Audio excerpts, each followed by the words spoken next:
So in this video I'll be showing you how to connect a headset to your iPhone. So first of all, you just want to take the RJ11 cable on the end of your headset, plug it into the socket at the back and press this button here with the headset on, and it should light up green. And now I'll get someone to call this phone just to give you a demo on how to answer it.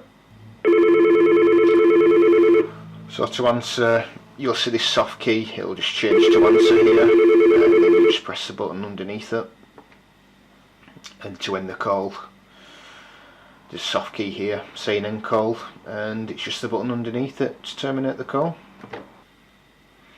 So to make a call, if you just dial your number,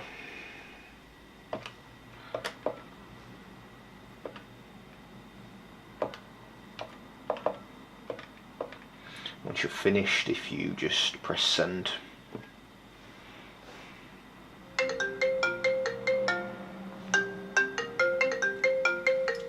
and then this soft key here to cancel it.